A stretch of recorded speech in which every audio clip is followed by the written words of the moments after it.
O tema que escolhi é A Minha Graça Te Basta. A minha graça te basta. 2 Coríntios, capítulo 12, versículo 9, é a frase, não é? Eu não vou usar esse texto não, apenas para ilustrar. Quando Deus diz ao apóstolo Paulo, não é? No meio de suas angústias, ele questionando seus espinhos, ele questionando sua vida, ele chega a dizer a Deus, né? O mal que às vezes não quero fazer, esse que faço, e ele se sente limitado, ele erra, mas quer acertar, não é? E depois ele começa a pedir muitas coisas a Deus, e se ele podia pedir, ele disse que 3 vezes ele pede a Deus que tirasse aquele espinho. O Senhor foi muito contundente, foi muito claro. A frase do Senhor foi: a minha graça te basta. Repita comigo: a minha. Mas por que ela é tão bastante? Mas por que ela é tão suficiente? Foi aonde eu caminhei essa semana. Irmãos, me alimentei dessa palavra.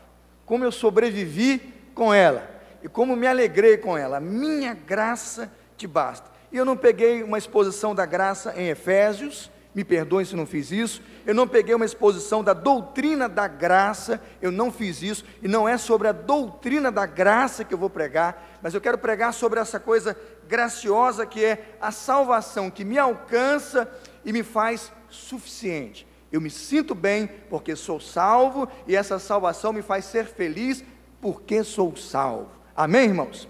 Fique de pé então agora e abra no Evangelho de João, capítulo 10. Evangelho de João, capítulo 10.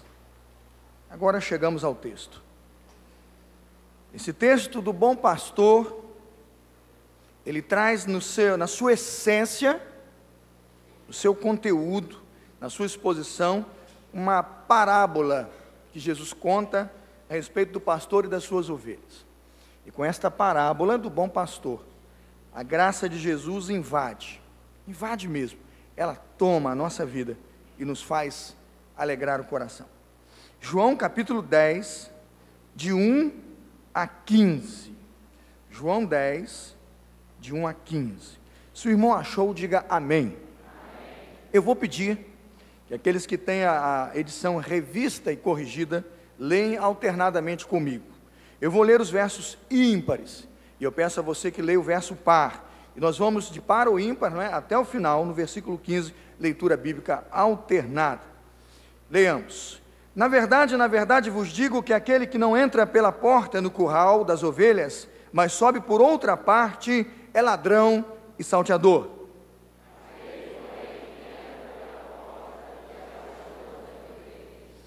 A este o porteiro abre, e as ovelhas ouvem a sua voz, e chama pelo nome as suas ovelhas, e atrás para fora.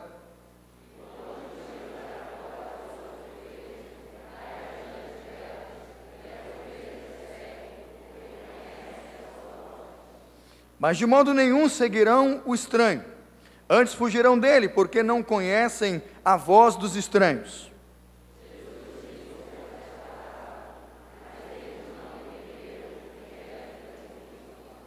Tornou, pois, Jesus a dizer-lhes: em verdade vos digo que eu sou a porta das ovelhas.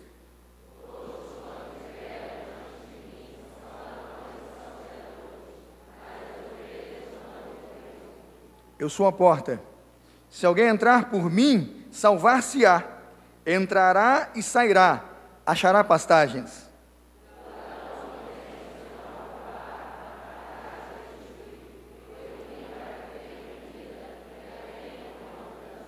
Eu sou o bom pastor. O bom pastor dá a sua vida pelas suas ovelhas.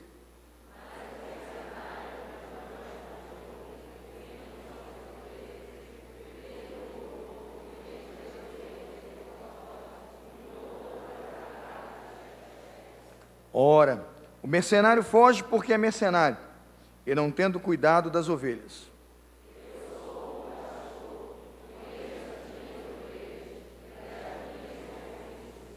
Assim como o Pai me conhece a mim, também eu conheço o Pai, e dou a minha vida pelas ovelhas. Amém? Vamos orar. Senhor, essa palavra graciosa, essa palavra poderosa, há de encontrar espaço nessa manhã no coração dos membros desta igreja, em nome de Jesus. E se alguém que nos visita aqui está, e ainda não se sente abençoado por essa graça salvadora, que seja salvo pela graça, por meio da fé, em nome de Jesus. Amém. Pode sentar-se. Parece simples, irmãos. Parece simples ter que aceitar a ideia de que a graça de Deus é suficiente, mas não é. Por que será que às vezes não entendemos que a graça de Deus é suficiente? Porque talvez não consigamos entender o que contém e o que está contido no relacionamento gracioso de nós, os cristãos, com o nosso Salvador. Se pudesse parafrasear o versículo de Jesus, e peço permissão até a ele para fazê-lo, eu diria assim: o mundo é a porta. Quem entra no mundo, entra e fica perdido, entrará, não sairá e nunca encontrará pastagens.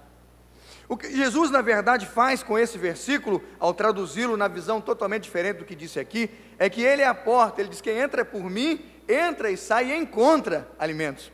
O que estamos dizendo, meus amados irmãos, é que aquele que se relaciona com Cristo, através da obra da salvação, encontrará sempre o suficiente para viver a vida plena e abundante. Por isso ele diz: a minha graça te basta. A vida do crente não se resume a dinheiro, aos bens que ele pode constituir na sua vida. A vida do crente, ou a alegria do crente, não depende do tamanho de sua família, nem tampouco do tamanho de sua casa, ou da marca ou do tipo do seu carro. A alegria de um crente, ela é suficiente quando ele compreende o tipo de relacionamento que ele tem com Deus. Ele descobre, vive, sempre sorri e sabe ser satisfeito, porque ele diz: a graça de Deus é suficiente. Às vezes a gente tenta insistir. A gente até que tenta, né? Tenta e atenta o Senhor. Incomodando o Senhor com nossas mazelas, incomodando o Senhor com os nossos desejos. Eu até digo para os irmãos: não é pecado discutir e pedir a Deus questões que você ainda não sabe quais são os planos dele. Mas no dia em que Deus responde, você descobre: a minha graça te basta. Sabe, irmãos, a graça de Deus nos oferece hoje algo que ninguém nos oferece. A graça de Deus hoje está no capítulo 10, versículo 3, me oferece algo que marca a minha vida e eu me alegrei muito com isso. A graça de Deus nos oferece o que chamo de relacionamento pessoal com Ele. Mantenha sua Bíblia aberta e faça uma leitura do verso 3 aí, silenciosa, e entenda o que estou dizendo. O texto diz assim: a este o porteiro abre, as ovelhas ouvem a sua voz, chama pelo nome as suas ovelhas e traz para fora. Algumas lições daqui eu tiro para a minha vida e quero tirar para a sua vida nesta manhã. Primeiro, a este porteiro abre, as ovelhas ouvem o quê? A sua voz. Como é precioso o crente que consegue identificar na sua vida cristã a voz de Jesus. Eu fui pastor no Mato Grosso do Sul durante 5 anos. Eu estive lá de 2002, não é? Desde o dia 31 de dezembro de 2001, quando preguei na noite de vigília, até o dia 31 de dezembro de 2006. Lá estive 5 anos. E por muitas vezes eu andei naquelas fazendas, nos sítios, né? Nas fazendas que os irmãos têm lá, alguns têm soja, outros plantam milho, né? E tal. E tinha uma fazenda muito especial, muito particular, de um diácono da igreja, cujo apelido era Irmão Juca. O Juca faleceu alguns anos atrás, eu creio que há uns 2 anos atrás ele partiu. Eu gostaria muito de ter ido lá, mas não pude, não havia passagem aérea, o horário que eu chegasse a tempo. Eu chegaria lá um dia depois, eu digo, aí não era para mim interessante, eu queria estar com a família. Quando o irmão Juca partiu, me lembrei muito daqueles momentos que nós íamos à sua fazenda. Nós visitávamos lá, quase sempre para almoçar, não é, Angélica? Era muito gostoso. E ele nos mostrava lá os seus aviários, né? A família cria, tem aviários aí para o pessoal da Seara, não é? Isso não é patrocínio não, viu? Apenas é a marca lá do aviário. E aviários assim com uma bagatela de 92 mil frangos, né? Cada um, às vezes eram 5, 6 daqueles, né? O interessante é que o frango lá, sabe, Márcio, fica no ar-condicionado, né? Eu falava para o dono da casa, a casa dele era um ventiladorzinho da Faete, né? O ventilador, o dono da casa que cuidava, mas o frango tem ar-condicionado. Aqueles imensos, né, com cortina, água encanada, tudo, é uma coisa impressionante, aquele sistema moderno. Mas o que me chamava a atenção naquela fazenda não era a plantação, ainda que tivesse, os frangos, que eu achava muito interessante, aquela cultura, né, com milhares de frangos em cada um dos viveiros. O que mais me chamou a atenção foi o dia em que o seu Juca me chamou para que eu pudesse conhecer o pastor de ovelhas da fazenda. Eu nem sabia, já era acho que a 2ª ou 3ª visita, que tinham ovelhas lá. Eu não sabia, não tinha percebido. E nós fomos então a uma parte destacada e tínhamos lá algumas ovelhas, eu não sei quantas. Interessante que não eram brancas. As ovelhas, como você pensa, ovelhas branquinhas com a lã branquinha, lá não, no Mato Grosso do Sul, o barro é muito vermelho, vermelho mesmo, a terra é vermelha, parece aquele urucum, né? É muito vermelho. E quando então as ovelhas caminham, elas não ficam brancas, elas são todas vermelhas, dando assim para marrom mesmo, bem forte. E eu perguntei a ele por quê, que elas ficam tão escuras, obviamente ele deu a explicação. Chamamos então e ele quis ilustrar, e ele é muito bíblico, um diácono, muito estudioso da Bíblia, ele disse, vamos ilustrar João capítulo 10. Pastor, chama as ovelhas, aí cada uma delas tem nome. É interessante como ele colocou o nome em cada uma delas. Eu me esforçando de ontem para hoje, eu procurei me lembrar da nossa conversa, e me lembro que o rapaz colocou nomes de atores ou atrizes americanas, né? Então tinha o Tom Cruise, tinha de tudo lá, né? E uma delas era Sharon, eu acredito que era Sharon Stone, né? Eu pensei, não deixa a Sharon Stone saber disso. Mas ele botava os nomes, Sharon, Tom, não sei o que, era tudo o primeiro nome de um grande artista famoso. Tinha até o nome de um presidente que eu não vou mencionar, por respeito ao presidente, obviamente, né? Imagina se o presidente descobre que tem uma ovelha com o nome dele. E é interessante que ele me passou os nomes e ele pediu para eu chamar uma lá. Mandou chamar. Irmãos, eu, num exagero de retórica aqui, chamei umas 1000 vezes, é uma hipérbole. Chamei uma, 2, 3, aí eu falei, será que o timbre? Aí pedi a ele para fazer assim, perto de mim o timbre, né? E quando ele falou só baixinho perto do meu ouvido, ela já mexeu lá. Aí eu falei, que impressionante. Aí eu tentei assimilar o timbre, obviamente que não tinha a mínima condição de imitar o timbre, mas eu tentei. E fiz lá o som, nada, ela continuou lá. Aí imediatamente o pastor agora, para ensaiar a palavra que ele queria explicar, ele chamou, irmãos, ela sai, encosta do lado do pastor. Eu fiquei impressionado. Eu não sei quem contou a história de que ovelha é, né, burra, ovelha é isso, não tem essa história aí, né, que ovelha, irmãos, aí para não ficar dúvida, ele botou de volta e depois ele foi chamando as masculinas e as femininas, cada uma lá pelo seu nome, lá bonitinho, né, impressionante como as ovelhas ouvem a voz do pastor. O que eu mais achei interessante é saber o nome, como é que aquilo ficou na memória, não sei aonde que fica, se tem cérebro, se não tem, não me pergunte, não sou veterinário, o pessoal depois explica para o irmão. Eu sei que em algum lugar, aquela ovelha guarda o nome, o som do seu nome, e ela sabe responder ao comando do seu pastor. O que eu estou dizendo a você nessa manhã? No capítulo 10, versículo 3, irmãos, tem uma doutrina preciosa para a minha vida e para a sua vida hoje. Está escrito, a este porteiro abre, as ovelhas ouvem a sua voz, e ele chama pelo nome. O que eu preciso dizer a você nessa manhã é que Deus sabe quem você é. O que eu preciso dizer a você hoje é que não há nada como ter um relacionamento com alguém que conhece você e seus problemas. Às vezes nós vivemos, e quase sempre vivemos desiludidos, né? E achamos que a nossa qualidade de vida não está boa, ou que o que temos não está bom, e vivemos numa insuficiência, ou numa tristeza, ou numa insatisfação que não se pode negar, e muitas vezes ela é visível. A graça de Deus me faz crer, e me faz confiar, que o meu Deus, Ele me conhece. Ele conhece as suas ovelhas, e as chama pelo nome. Eu imagino que Jesus Cristo, ao me chamar, Ele há de dizer, Carlos Elias de Souza Santos, servo bom e fiel, entra no gozo do seu Senhor. Meus amados irmãos, isso me traz um sentimento de segurança muito profundo. Quando tudo ao redor parece demonstrar insegurança, quando pessoas não conhecem o seu nome, quando não sabem quem você é, você pode dizer, o meu Deus me conhece. Provavelmente o presidente desse país não conhece você, a nova presidente não deve saber nem quem você é, não é? É bom dizer para você que se você for algum dia lá, ela vai até parecer que te conhece. É impressionante o serviço desses níveis de política, não é? Eu fui visitar um político famoso aí do Rio de Janeiro, eu precisava assinar um documento para liberar o Maracanã, eu aguardava na antessala, e obviamente eu imagino que foi feito todo um preparativo. E quando o político sai, rapaz, o negócio é impressionante. Pastor Carlos Elias de Souza Santos, como está a senhora Angélica, sua esposa, e a linda primeira igreja de Campo Grande? Eu digo, homem nem crente não é. Eu digo, vai bem. Que secretário bom aquele. Que sujeito inteligente. Porque eu quero dizer para os irmãos, eu me senti muito bem com aquele negócio. Eu creio que eu saindo dali, depois ele nunca mais vai lembrar do meu nome. Mas foi bacana e foi muito interessante a educação, a fineza, o carinho com que aquela autoridade, um dos maiores políticos desse estado, abre a sua porta, chama pelo meu nome, pergunta se minha esposa está bem, se fosse o clichê, eu não sei, e diz da minha igreja. Quer dizer, ele foi muito bem orientado quem eu era enquanto presidente da convenção. Eu digo cá entre nós, é muito bacana.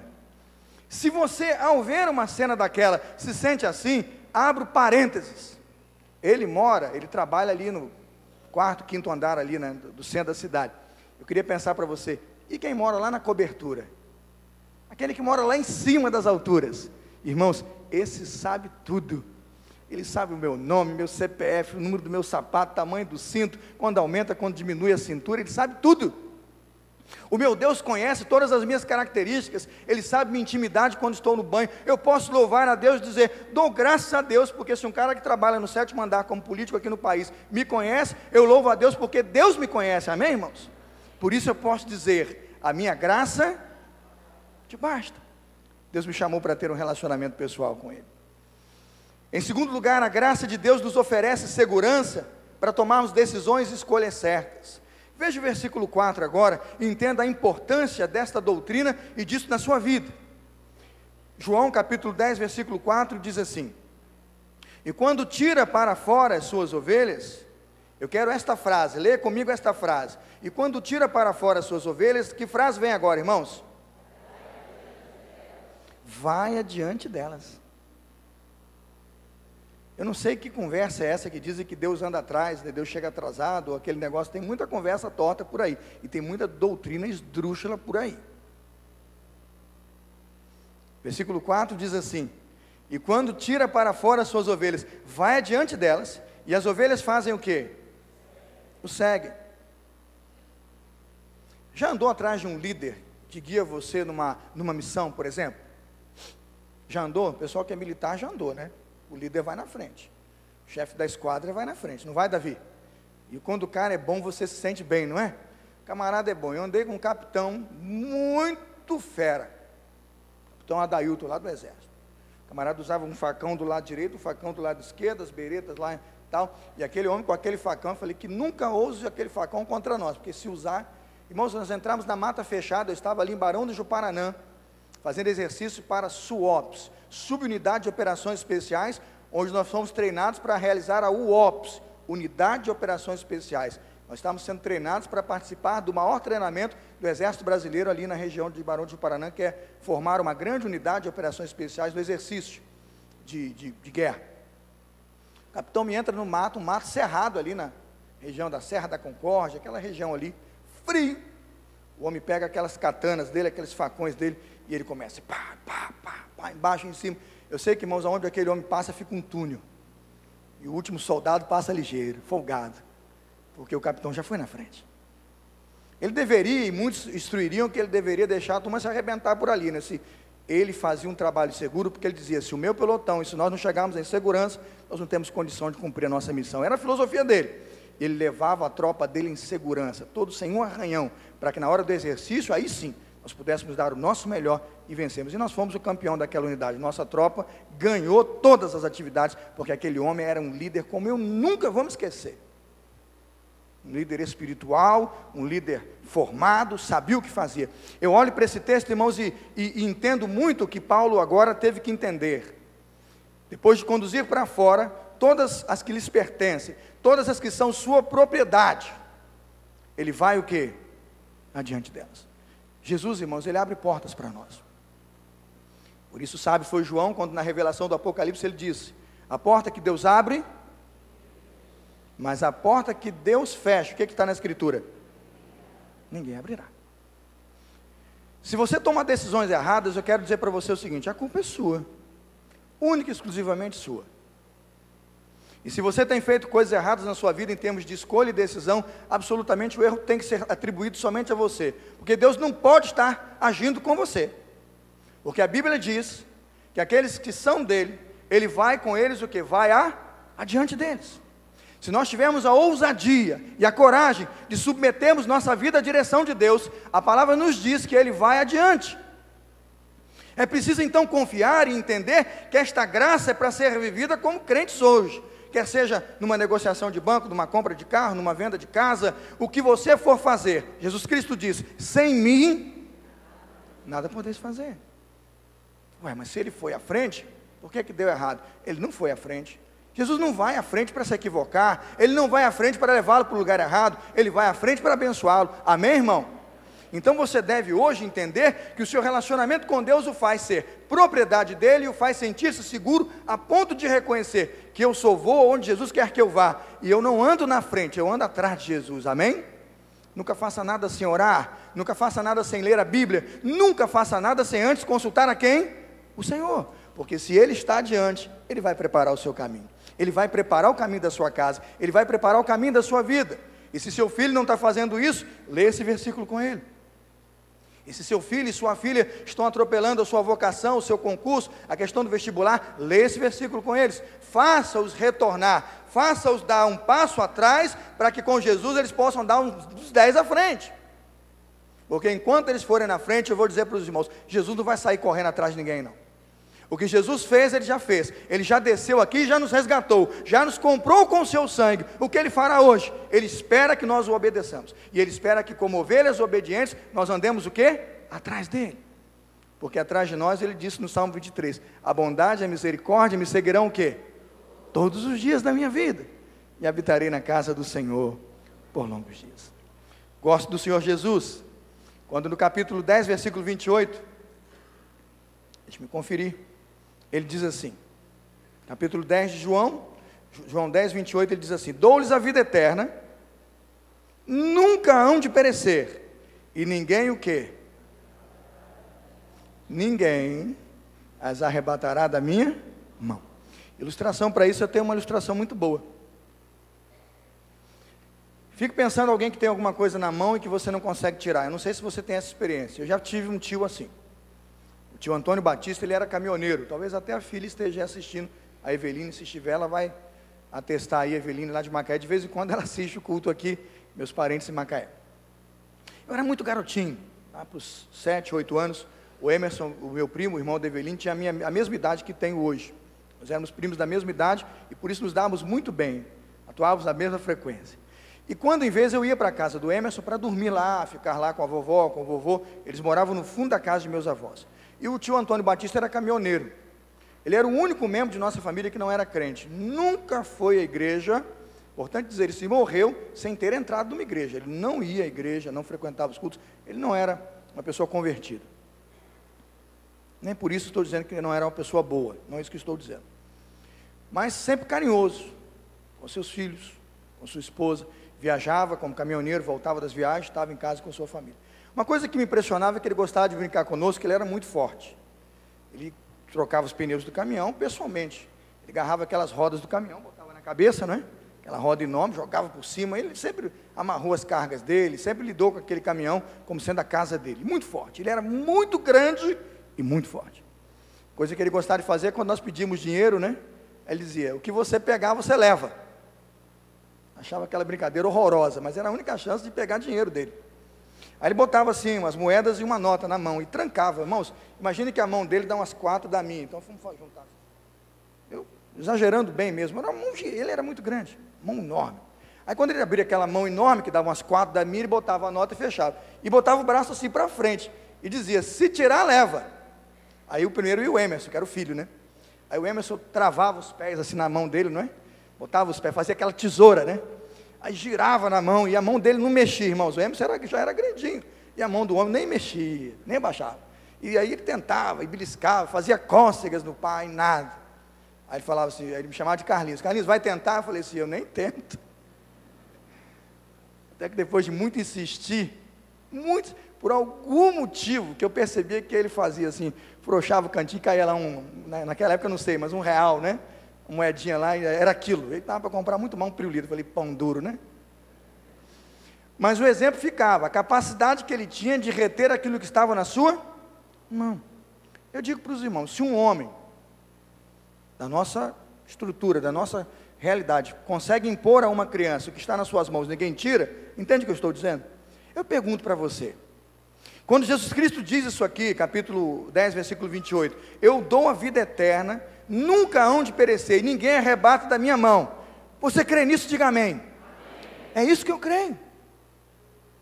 Não dá para brincar, e não dá para ficar pregando, e aí não dá para aceitar a perda de salvação, sei lá, loucuras que ficam ensinando por aí, porque Jesus, irmãos, está dizendo que quem está na mão dele, ele está dizendo, ninguém as arrebatará da minha mão. Você vai tentar como o meu primo lá, perder tempo. A superioridade de Jesus é tremenda. A Bíblia diz que ele é a coroa da criação, o alvo maior ali é Jesus, né?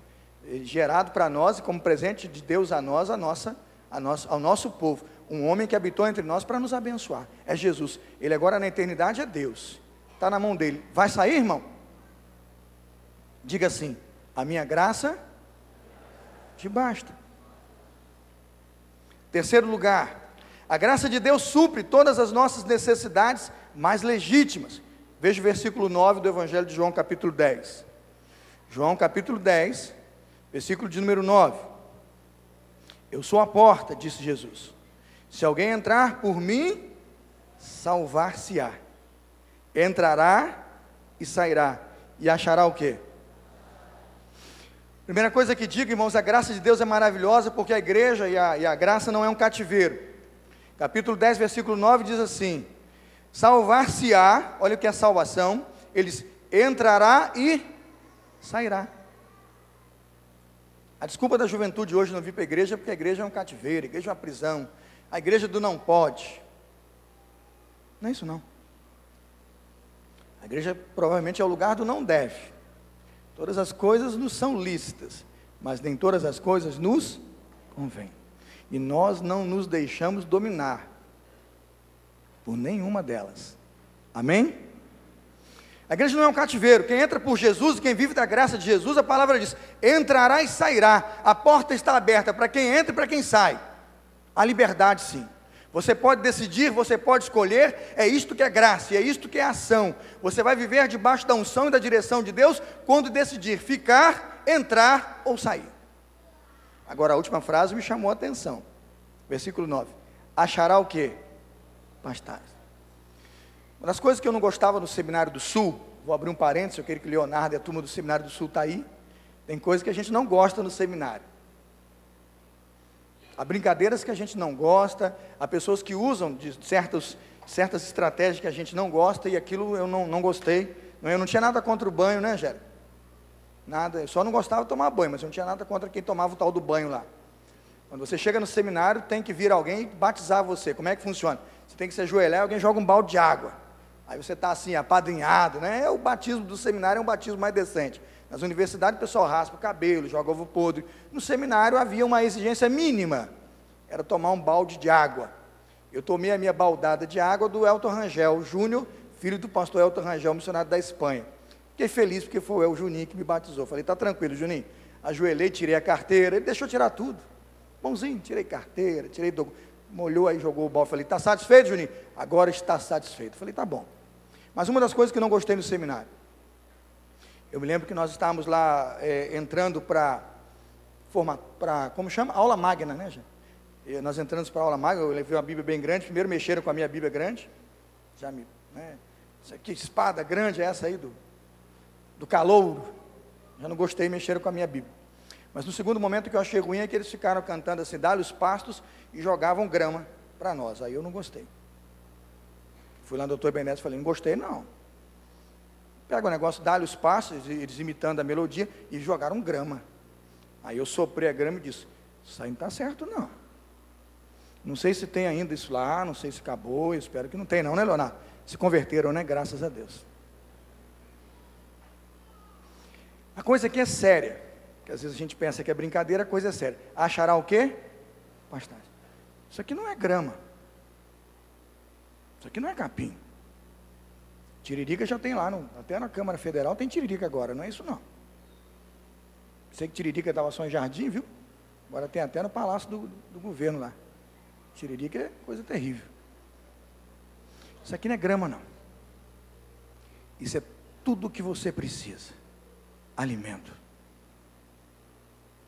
Ou você trata isso com seriedade, ou quando você tiver a sua maior necessidade, você não vai saber o que é passar pela porta e encontrar alimento. Eu já fui à igreja, irmãos, e saí do mesmo jeito que entrei. Eu já ouvi sermões que eu saí pior do que entrei. Mas quando você tem a graça de Jesus, você encontra alimento. E na lição espiritual não existe, anemia espiritual não existe. Entra e sai, e tem alimento. Ele diz assim: o Senhor é meu pastor e nada me deitar me faz, guia-me mansamente às águas tranquilas. Mas quando eu olho para esse texto, eu me emociono. Porque não é a comida e a bebida que nós servimos na nossa casa que alimentam um crente. Jesus sabiamente já disse: a minha comida e a minha bebida é fazer a vontade daquele que me enviou. Então, graças a Deus, porque quando eu olho para esse texto eu consigo ver aqui provisão, descanso, paz, tudo aquilo que o homem precisa, beleza, solitude, harmonia, tudo que for necessário, como necessidade legítima à vida de um ser humano, ele disse: você entra pela porta, você encontra. Amém, irmãos? Isso chama-se graça de Jesus. Quarto lugar, a graça de Deus nos concede uma vida de satisfação garantida. Não é propaganda enganosa, não. Evangelho de João, capítulo 10, acompanhe, versículo 11, eu vou ler o 12 também. João 10, 11 e 12, diz assim: eu sou o bom pastor dá a sua vida pelas ovelhas. Pois o mercenário, na sua tradução talvez esteja o ladrão, ele que não é pastor, de quem não são as ovelhas, ele ao ver vir o lobo, deixa as ovelhas, foge, e o lobo, o quê? As arrebata. Agora no versículo 10 ele diz assim: o ladrão não vem senão para roubar, matar e destruir. Ele diz no final do versículo 10, eu vim para que tenham vida e a tenham com... Não é propaganda enganosa. Pode procurar qualquer pessoa nesse santuário que tenha doado sua vida para Jesus. Você não vai encontrar um irmão arrependido, porque a vida que o crente recebe é vida abundante. Quem está sendo pisado pelo diabo é que ainda vive do pecado. A Bíblia diz que aquele que tem o Senhor não vive do pecado, não tem prazer no pecado, antes tem prazer na lei de quem? Do Senhor. Você está sendo pisado pelo diabo é que você ainda tem lá um pezinho com ele, e tem um quê de pecado aprisionando você. Mas se você se libertar do pecado, a Bíblia diz: eu vim para que tenham vida e vida em abundância. Não há nada mais pleno e mais absoluto do que seguir a esse pastor e viver esta vida em nome de Jesus. Em último lugar, vou terminar aqui, versículos 14 e 15, abre a escritura, João 10, 14 e 15, diz assim: eu sou o bom pastor, conheço as minhas ovelhas e das minhas sou conhecido. Assim como o Pai me conhece a mim, também eu conheço o Pai, eu dou a minha vida pelas ovelhas. A graça de Deus é um presente, absolutamente um presente, porque graça é favor imerecido, mas é um presente eterno, para mim e para você. Ele diz: assim como o Pai me conhece, eu conheço o Pai, eu dou a minha vida pelas ovelhas. Não há nada mais eterno e mais duradouro do que eu reconhecer que o presente que Jesus nos deu foi a sua própria vida na cruz do Calvário. Ele já deu a vida por você? Então você já tem a vida eterna. Ele diz que Deus amou o mundo de tal maneira que deu o seu único Filho, para que todo aquele que nele crê não pereça, mas tem o quê? Você já tem a vida eterna. Isso é graça de Deus sobre você. Somente, irmãos, quando vivemos essa doutrina e caminhamos com esta percepção, vamos olhar para o mundo e vamos dizer: a graça de Deus é suficiente. A graça de Deus me basta. A sua graça me basta. A tua graça é suficiente para mim. Por quê? Porque Ele aponta o verdadeiro caminho. Só Jesus me chama e conhece de fato pelo nome, só Jesus sabe quem eu sou. Só Ele supre todas as minhas necessidades mais profundas. Só Ele oferece gratuitamente vida abundante. Só Ele, Jesus, garante-nos vida eterna. Só Jesus e a sua graça. Por quê? Porque pela graça sois salvos, por meio da fé. Isso não vem de vós, é dom de quem? Não vem das obras, para que ninguém se glorie.